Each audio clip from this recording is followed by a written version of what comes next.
Le soleil déclinait lentement sur la ville de Lagos, peignant le ciel de teintes orangées et dorées.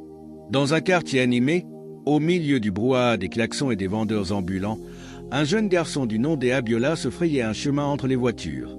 Il avait 14 ans, la peau d'un noir éclatant, de grands yeux vifs et une détermination féroce qui le distinguait des autres enfants de son âge. Vêtu d'un t-shirt délavé et d'un short trop grand, il portait sur la tête un bac rempli de sachets d'eau fraîche, qu'il vendait dans les embouteillages pour gagner quelques néras. Ce jour-là, il n'avait vendu que la moitié de son stock et la nuit approchait. Son estomac grondait, mais il ne pouvait pas rentrer les mains vides. Sa petite sœur, Tammy, l'attendait dans leur abri de fortune, une pièce minuscule dans un bâtiment délabré où l'humidité collait au mur et où les nuits étaient aussi bruyantes qu'insupportables.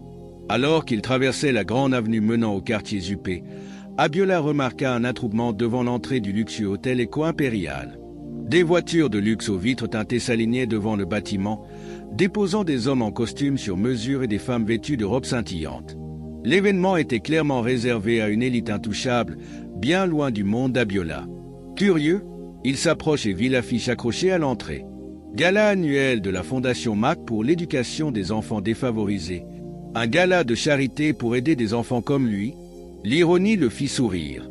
Mais ce qui attire encore plus son attention, c'était la présence de Madame Zahra Adeyemi, la puissante femme d'affaires à la tête d'un empire cosmétique international.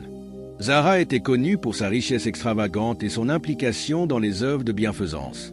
Mais les rumeurs disaient qu'elle ne faisait cela que pour son image et qu'en réalité, elle ne se préoccupait que de son empire. Abiola l'observa entrer dans l'hôtel, entouré de gardes du corps, son visage impassible, caché derrière de grandes lunettes de soleil doré. Quelqu'un a choisi en lui disait que cette femme allait changer sa vie, d'une manière ou d'une autre. Alors qu'il s'apprêtait à rebrousser chemin, son regard fut attiré par un homme étrange qui se faufilait discrètement parmi les invités. Il était grand, vêtu d'un costume gris impeccable, mais quelque chose de clochait.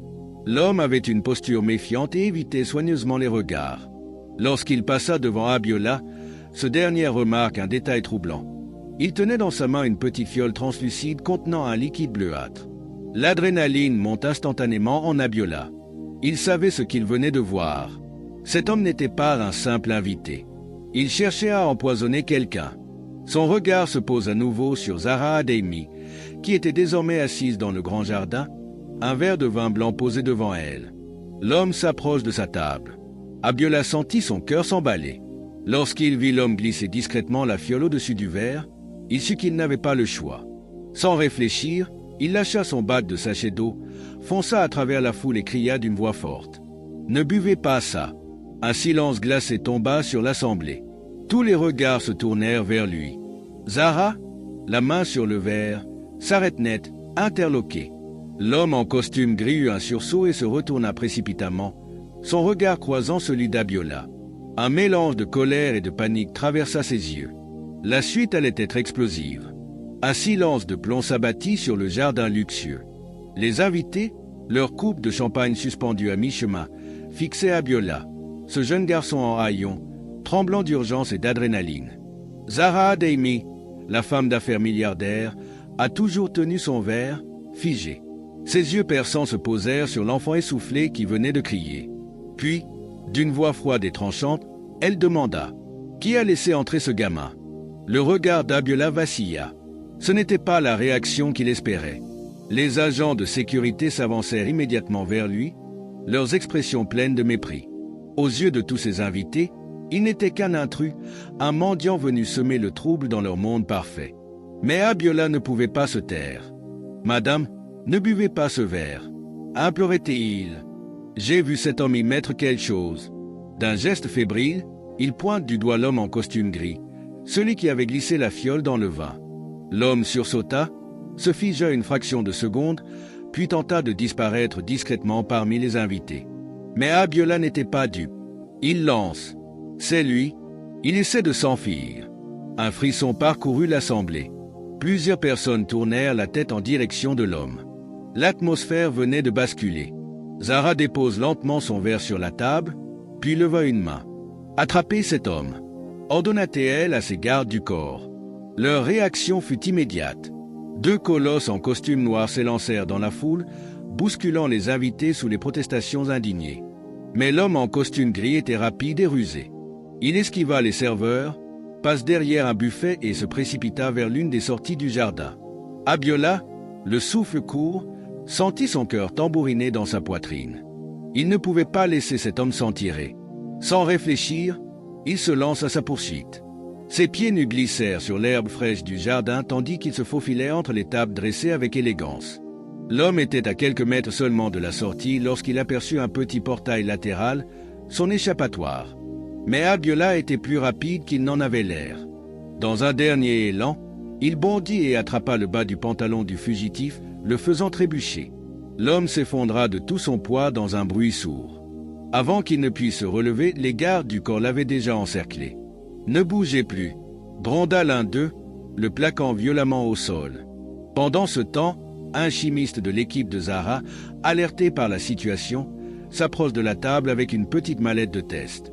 Tous les invités retenaient leur souffle, tandis qu'ils trempaient une bandelette réactive dans le vin suspect. Quelques secondes plus tard, le liquide vira au bleu foncé. Un frisson collectif parcourt l'assemblée. Le chimiste se redressa et annonce d'une voix grave. « Madame Adeyemi, ce vin contient une substance toxique.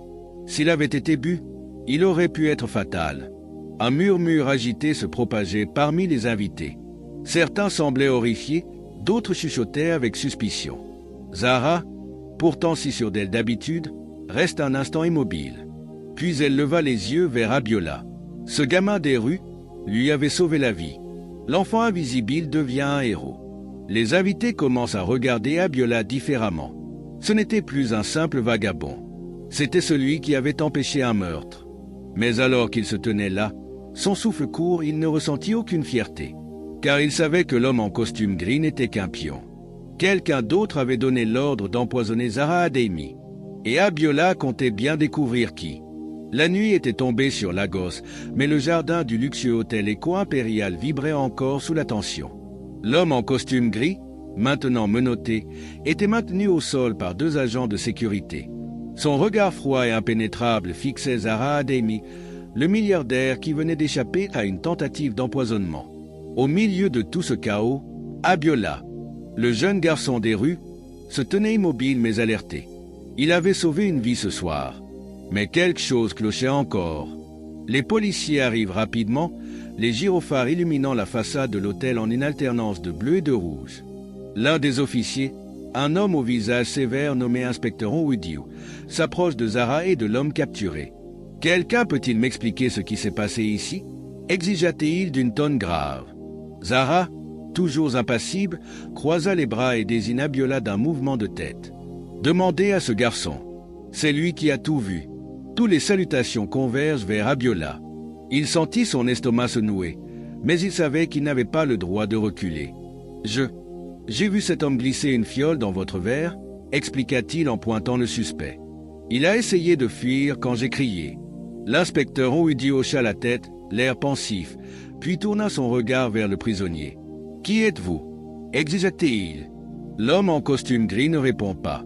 Il garda son regard glacé et méprisant, comme si cette scène ne le concernait pas. L'un des policiers lui retire son portefeuille et lut son identité. Obaseki, consultant en affaires. Zara fronce les sourcils. Je n'ai jamais entendu parler de lui.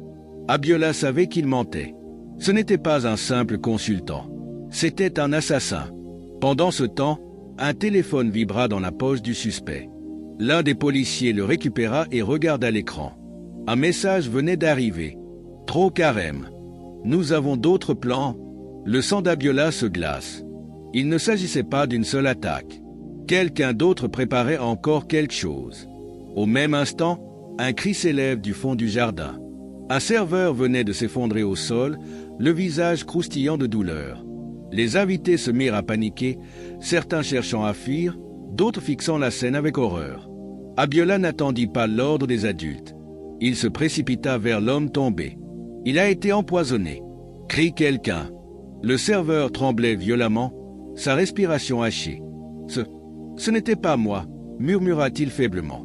Quelqu'un a changé mon plateau. Abiola comprend tout de suite. L'empoisonneur n'avait pas agi seul. Quelqu'un d'autre, Dans cette foule tiraient encore les ficelles. Il scanna rapidement les invités, recherchant un comportement suspect. Et c'est là qu'il le vit. Un homme, vêtu d'un long manteau noir, se faufilait vers la sortie, les épaules basses, tentant d'éviter les regards. Abiola n'hésite pas. Il se lance à sa poursuite, bousculant des serveurs et ôtant par-dessus une table dressée. « Hé, gamin, reviens ici !» crie un agent de sécurité. Mais il ne pouvait pas s'arrêter. Cet homme était lié à l'attaque. L'inconnu se retourna et vit Abiola foncer sur lui. Alors, il se met à courir. À cet instant, le garçon comprit que c'était lui, le véritable cerveau derrière l'empoisonnement. Abiola courait à perdre haleine. Ses pieds nus frappaient le sol humide du jardin alors qu'il poursuivait l'homme au manteau noir, point le véritable cerveau derrière l'empoisonnement. L'inconnu était rapide, zigzagant entre les invités paniqués qui s'écartaient avec des exclamations d'indignés points, mais Abiola était plus agile. Il ne pouvait pas le laisser s'échapper. Pas après ce qu'il avait vu. L'homme passe rapidement derrière un buffet, jetant un coup d'œil par-dessus son épaule, point ses yeux brillaient d'un mélange de panique et de frustration. Il savait quel gamin ne le lâcherait pas. Alors, il fit ce que tout prédateur fait quand il se envoya accuser. L'attaque. Sans prévention, il attrape une chaise et la jette violemment sur Abiola. Le garçon a eu juste le temps de se baisser, ce qui a entraîné l'objet de justice. Mais cela lui fit perdre quelques précieuses secondes. L'homme en profita pour bondir par-dessus la barrière du jardin et disparaître dans l'obscurité des ruelles derrière l'hôtel. Abiola s'arrête, haletant, les mains sur les genoux. De voir il continuer la poursuite dans les ruelles sombres, au risque de tomber dans un piège, ou revenir en arrière et prévenir la police. Son instinct lui criait qu'il devait continuer. Mais la prudence lui soufflait qu'il ne connaissait pas les dangers qui l'attendaient dans l'ombre. C'est alors qu'il sentit une main ferme se poser sur son épaule. « Reste là, gamin. C'est trop dangereux pour toi. » Abiola se retourne brusquement. Face à lui se tenait l'inspecteur Onwudiu, le regard perçant. Derrière lui, des policiers sécurisaient les lieux tandis que Zahra Adeymi, la milliardaire, les observait avec une intensité inhabituelle. « Ce type est dangereux, » a ajouté l'inspecteur. « Laisse-nous gérer ça. » Abiola serre les poings. « Si vous le laissez partir, il disparaîtra. » Il était derrière tout ça, j'en suis sûr. L'inspecteur croise les bras, hésitant. Il regardait le jeune garçon, puis Zahra, qui s'approchait d'eux. « Cet enfant n'a pas tort, Onwudiu, » déclare-t-elle avec calme. « Vous devriez écouter ce qu'il a à dire. » Sous le regard insistant de Zahra, l'inspecteur finit par hocher la tête. « Très bien, gamin. Qu'est-ce que tu as vu exactement ?» Abiola reprend son souffle et explique tout. L'homme en costume gris, l'empoisonnement, le serveur tombé malade, et surtout ces hommes au manteau noir qui avaient tenté de s'enfuir. L'inspecteur écouta en silence. Puis il sort son talkie-walkie. On verrouille tout le périmètre. Personne ne sort sans être identifié. Les policiers se dispersent immédiatement, quadrillant les lieux. Mais Abiola sentait que c'était trop tard. L'homme avait déjà disparu. Pendant ce temps, Zahra Adeymi restait pensive. Son regard s'était durci, comme si elle réfléchissait à quelque chose de plus grand. Puis, elle se tourne vers Abiola. « Tu es un garçon très observateur. » murmura-t-elle. « Mais dis-moi, pourquoi as-tu risqué ta vie pour me sauver ?» Abiola haussa les épaules. « Parce que personne d'autre ne l'aurait fait. » répondait-il simplement. Un sourire presque imperceptible effleura les lèvres de Zahra. « Suis-moi, » dit-elle. L'inspecteur Onwudiu arqua une source. « Où allez-vous avec ce gamin ? Il m'a sauvé la vie, » répliqua-t-elle en ajustant ses lunettes de soleil. « J'ai des questions à lui poser. » Puis elle se tourne vers Abiola et lui fit signer de marcher à ses côtés. Il ne savait pas où tout cela allait le mener, mais il savait que sa vie venait de prendre un tournant qu'il n'avait jamais imaginé. Abiola marche aux côtés de Zahra Adeymi, traversant le grand hall luxueux de l'hôtel.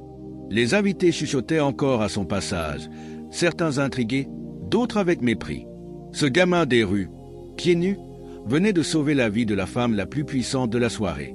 Mais pourquoi Zahra l'emmenait-elle avec elle ? Les immenses portes en bois sculpté se refermèrent doucement derrière elle. Ils étaient maintenant dans une suite privée, éclairée par la lumière tamisée des lustres. Abiola se tenait là, mal à l'aise, tandis que Zahra retirait lentement ses lunettes de soleil, révélant un regard perçant. « Assieds-toi » ordonna-t-elle d'un ton calme mais sans appel. Abiola hésite un instant, puis s'exécute.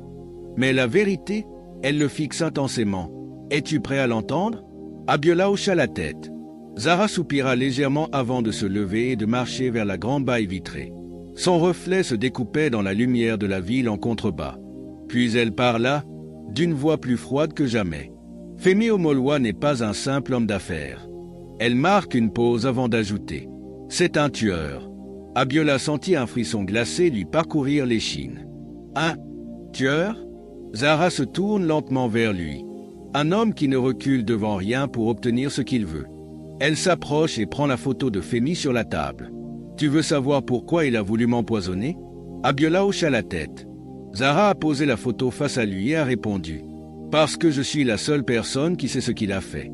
L'inspecteur Onwudiu, qui était resté silencieux jusqu'ici, prit la parole. Femi Omoloa est impliqué dans plusieurs affaires criminelles. Mais nous n'avons jamais eu de preuves suffisantes pour l'arrêter. Il se tourne vers Zara, jusqu'à ce qu'elle trouve quelque chose. Abiola regardait le milliardaire, intrigué. « Qu'avez-vous trouvé ?» Zara a eu un sourire mystérieux. « Des documents. » Elle prend une clé USB sur son bureau et la fait tourner entre ses doigts. Des preuves qui peuvent envoyer Femi en prison pour le reste de sa vie. Abiola écarquilla les yeux. « Alors pourquoi ne pas les donner à la police ?» L'inspecteur Onwudiu grimaça. « Parce que si elle le fait, elle signera son arrêt de mort. » Abiola sentit son cœur battre plus vite. « Alors, Femi est au courant que vous avez ces preuves ?» Zara hocha lentement la tête. « Et c'est pour ça qu'il a tenté de me tuer ce soir. » Abiola se passe la main sur le visage, impliquant d'assimiler ce qu'il venait d'entendre. Tout cela allait bien au-delà d'un simple crime. C'était une guerre entre des puissants. Un combat entre la vérité et la survie. Mais alors qu'il réfléchissait, quelque chose lui revint en mémoire. Le message reçu par l'homme en costume gris. « Trop carême. Nous avons d'autres plans. » Un frisson lui parcourut l'échine. « Madame, et si ce n'était que le début ?» Zara plisse les yeux. « Que veux-tu dire ?» Abiola avala difficilement salive. Ils ont dit qu'ils avaient d'autres plans. Il fixe la clé USB dans sa main. Si ces preuves sont aussi dangereuses pour eux, ils ne vont pas s'arrêter à une simple tentative d'empoisonnement. L'inspecteur Onwudiu se redressa immédiatement, comprenant où le garçon voulait en venir. Bon sang, ils vont revenir. Zara serra la clé USB dans sa main. Et cette fois, ils ne rateront pas leur coup. L'inspecteur Onwudiu attrapa son téléphone et donna des instructions rapides. Renforcer la sécurité autour de l'hôtel et des résidences de Madame Adeyemi. Aucun employé ne sort ni ne rentre sans être contrôlé. Il raccroche et se tourne vers Zara. « Madame, nous devons vous mettre à l'abri immédiatement. » Mais elle n'était pas de cet avis. Zara leva un sourcil, impassible. « Onwudiu, vous me connaissez. » Elle pose lentement la clé USB sur la table. « Je ne fuis jamais. » Le silence tomba dans la pièce. Abiola sentit son admiration pour cette femme grandir. Elle n'avait pas peur, mais lui savait que ce n'était pas une question de courage. C'était une question de temps. Femi Omoloa ne laisserait pas cette histoire en suspens. Et maintenant, ils savaient tous les trois qu'un nouvel assaut était imminent. Alors que l'atmosphère devenait plus pesante, un bruit de notification brisa le silence. Le téléphone de Zara est venu de recevoir un message. Elle le prend lentement et le lut. Son expression se figure. Puis elle tourne l'écran vers eux. Abiola et Onwudiu sentent un frisson glacial. Le message était simple, mais il était clairement une menace. Le temps est écoulé. Nous venons récupérer ce qui nous appartient. Le message était clair. Le temps est écoulé. Nous venons récupérer ce qui nous appartient.